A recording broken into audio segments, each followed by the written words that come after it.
तो अल्हम्दुलिल्लाह माशाल्लाह आप देख सकते हैं साबत मसूर और सफ़ेद लोबिये से बनने वाली ये रेसिपी कितनी शानदार तैयार हुई है। बिस्मिल्लाहिर्रहमानिर्रहीम।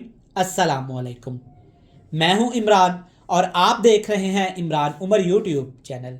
तो मेरी प्यारी प्यारी यूट्यूब फैमिली, इमरान उमर की हमेशा से यही कोशिश रही है कि अपने चाहने वालों के लिए कुछ डिफरेंट और नया ट्राई किया जाए जो कि खाने में मज़ेदार हो और आपके किचन में मौजूद चीज़ों से तैयार हो सके। जैसा कि आज मैंने एक रेसिपी तैयार की है सफ़ेद लोबिये और साबुत मसूर से। अल्हम्दुलिल्लाह आपके सामने है, बड़ी मज़े की ये रेसिपी तैयार हुई है और बिल्कुल सादा सी रेसिपी है। इस रेसिपी के लिए सिर्फ आपको किचन में मौजूद मसाले चाहिए, सफ़ेद लोबिया और साबुत मसूर चाहिए। लेकिन आप इस तरीके से जब इन दोनों चीज़ों को मिला के ये मज़ेदार सी रेसिपी बनाएंगे ना, इंशाल्लाह ताला आपको, आपकी फैमिली को, आपके चाहने वालों को कुछ नया और मज़ेदार खाने को मिलेगा जो कि बिल्कुल आसानी से तैयार होगा। करना आपने क्या है, वीडियो को आपने आज मुकम्मल वॉच करना है, स्किप नहीं करना। जब वीडियो को आप स्किप करते हैं ना तो बहुत सी ऐसी चीज़ें, मसाले रह जाते हैं जो कि रेसिपी के लिए बहुत ज़रूरी होते हैं। चलें जी, बाकी तमाम बातें आज रेसिपी में डिटेल से डिस्कस करेंगे और आपको समझाने की कोशिश करेंगे। तो सबसे पहले देखते हैं ये मज़ेदार सुपर टेस्टी साबुत मसूर सफ़ेद लोबिये की रेसिपी बनाने के लिए हमें किन किन चीज़ों की ज़रूरत है और ये कैसे तैयार की जाती है। तो चलें जी व्यूअर्स, बिस्मिल्लाह करते हैं।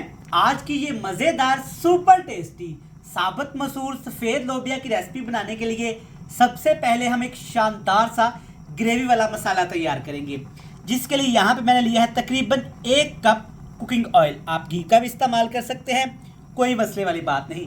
सबसे पहले इसमें डालेंगे प्याज, लेकिन प्याज आपने काट के शामिल नहीं करने, इस तरह से आपने प्याज का पेस्ट बना लेना है। 2 छोटे साइज के या 1 बड़े साइज का प्याज आपने ले लेना है। प्याज को आपने मिक्सी में डाल के अच्छे तरीके से प्याज का पेस्ट बना लेना है। चलिए जी, ठीक हो गया। अब आपने क्या करना है, हाई फ्लेम करके इस खूबसूरत से प्याज को आपने अच्छे तरीके से भून लेना है ताकि प्याज का कच्चापन ख़त्म हो जाए और एक प्यारी सी खुशबू आना शुरू हो जाए। तो व्यूअर्स, आप देख सकते हैं माशाल्लाह प्याज अच्छे तरीके से हमारे भून गए हैं, फ्राई हो गए हैं, क्योंकि हमने प्याज को हाई फ्लेम करके तकरीबन 6 से 7 मिनट के लिए फ्राई कर लिया था।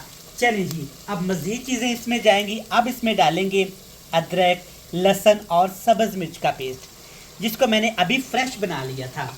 तकरीबन 12 से 14 जवे लहसुन के हैं, 2 इंच का टुकड़ा अदरक का और 10 सब्ज़ मिर्च गिन के मैंने इसमें शामिल की थी। अच्छे तरीके से इसका पेस्ट बना लिया और इसमें मैंने शामिल कर दिया। तो चलें जी, 1 मिनट के लिए ऐसे इसको मिक्स कर देंगे ताकि जो सब्ज़ मिर्च, अदरक, लहसुन के अंदर मॉइस्चर है वो अच्छे तरीके से खुश्क हो जाए। सिर्फ 1 मिनट के बाद आपने इसमें बाकी के मिर्च मसाले भी शामिल कर देने हैं, जो कि बिल्कुल बहुत थोड़े से हैं। चलें जी, कुटी हुई लाल मिर्च डालेंगे 1 खाने का चम्मच भर के, इससे कलर बड़ा प्यारा आता है। और साथ के साथ लाल मिर्च का पाउडर भी डालूंगा, ये जाएगा तकरीबन आधा खाने का चम्मच अच्छी खुशबू के लिए और प्यारे से एक कलर के लिए। हल्दी पाउडर भी डालूंगा, ये डालूंगा पौना चाय का चम्मच। चले जी, सारी चीज़ें डालने के बाद अब मसाला भूनने के लिए पानी नहीं डालेंगे, इसको मैं भूनूंगा टमाटर से। लेकिन टमाटर का भी आपने पेस्ट बना लेना है अच्छे तरीके से। आप टमाटो प्यूरे भी शामिल कर सकते हैं। मैंने 2 टमाटर लिए थे, अच्छे तरीके से इनको पीस लिया था। चलें जी, ठीक हो गया। अब आपने फिर से अच्छे तरीके से मसाले की भुनाई कर लेनी है। मसाले को हमने इतना भूनना है कि टमाटर का पानी भी खुश्क हो जाए और जो बहुत थोड़े से हमने इसमें मसाले डाले हैं वो भी अच्छे तरीके से भून जाएं। तो व्यूअर्स, आप देख सकते हैं अच्छे तरीके से मैंने मसाले को यहाँ पे भून लिया है। माशाल्लाह देखें कितना ज़बरदस्त दानेदार ग्रेवी वाला मसाला बनके तैयार हो गया है। आप इसके साथ यहाँ पे भी रोटी खा सकते हैं। बड़ा मज़े का एक टेस्ट आता था, जैसा कि हम बचपन में खाते थे।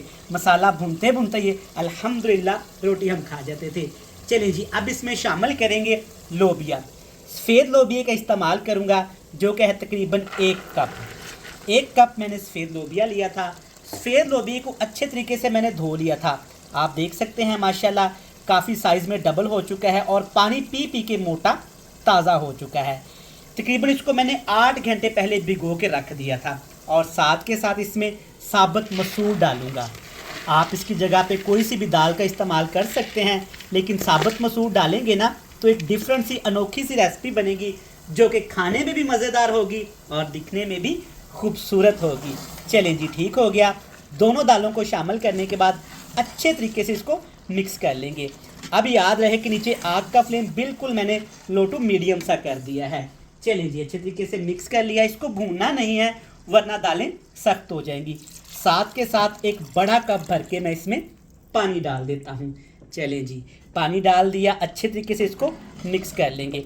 अब हमने क्या करना है, बिल्कुल हल्का फ्लेम करके दालों को अच्छे तरीके से पकाना है। लोबिया और मसूर तकरीबन ऑलमोस्ट गले हुए हैं, लेकिन हमने इनको मज़ीद गलाना है ताकि अच्छे तरीके से टेस्ट डेवलप हो सके। ज़्यादा पानी का मैं इस्तेमाल नहीं करूँगा।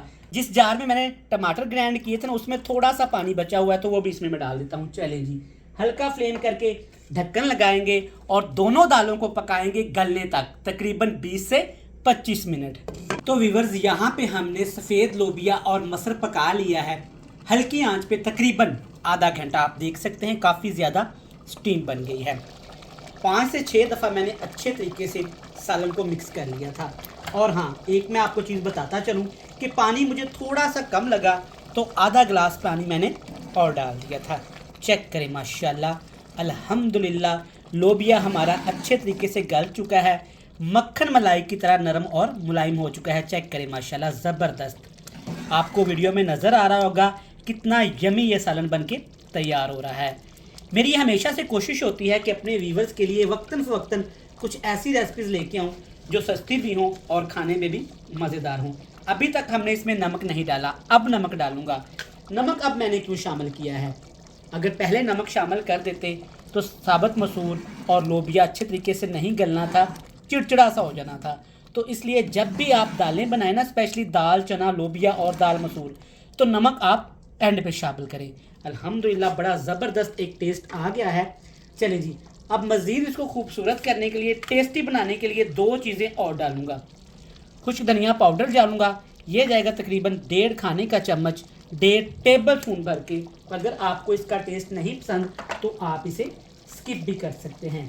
चलें जी, चलें जी, खुश्क धनिया डाल दिया, आधा खाने का चम्मच ज़ीरा डालूँगा। ज़ीरा आपने ज़्यादा शामिल नहीं करना वरना टेस्ट अच्छा नहीं आएगा। चलिए जी, यही वो तमाम मसाले हैं जो इस रेसिपी में जाएंगे। अच्छे तरीके से मिक्स कर लेंगे। मेरे प्यारे बहन भाई, वीडियो देखते देखते यहाँ तक आ ही गए हैं ना, तो चैनल को सब्सक्राइब करके वीडियो को लाजमी लाइक कर दीजिएगा। जिन लोगों ने मेरे चैनल को पहले से सब्सक्राइब कर रखा है ना, उनका थैंक यू सो मच। चलिए जी, अब ढक्कन नहीं लगाना, हल्की आग पे तकरीबन 5 मिनट के लिए पका लेते हैं ताकि जो नमक ज़ीरा धनिया हमने शामिल किया है ना, अच्छे तरीके से उसका टेस्ट डेवलप हो सके। चलें जी, माशाल्लाह बेहतरीन। मज़ीद 3 मिनट के लिए हल्की आंच पे तमाम चीज़ों को पकाया है ना, देखें माशाल्लाह आयल ऊपर आ गया है और कितना ज़बरदस्त सफ़ेद लोबिये और मसूर का सालन बनके तैयार हो गया है। देखें माशाल्लाह कितना यमी है, जैसा कि हमने सफ़ेद लोबिये में कीमा डाल दिया है। चेक करें माशाल्लाह अल्हम्दुलिल्लाह अल्हम्दुलिल्लाह। आप इस रेसिपी को घर में इस तरीके से एक दफ़ा लाजमी ट्राई करिएगा, ये आपको पसंद आएगी। रेसिपी अच्छी लगे तो यहाँ पे आप वीडियो को लाइक करके चैनल को सब्सक्राइब कर सकते हैं ताकि मेरी हर आने वाली नई और मज़ेदार रेसिपी के नोटिफिकेशन सबसे पहले आपको मिले। चलें जी, रेसिपी हुई मुकम्मल। मज़ीद इसको खूबसूरत करने के लिए थोड़ा सा कटा हुआ फ्रेश धनिया भी डाल देता हूँ। अगर ये आपको नहीं पसंद तो आप इसे स्किप कर सकते हैं। चलें जी, अल्हम्दुलिल्लाह अल्हम्दुलिल्लाह। कल फिर मिलेंगे नई और एक मज़ेदार सुपर टेस्टी रेसिपी के साथ। तब तक अपने भाई इमरान उमर को दीजिएगा इजाज़त। ढेर सारा प्यार दुआओं में रखिएगा याद। अल्लाह हाफिज़।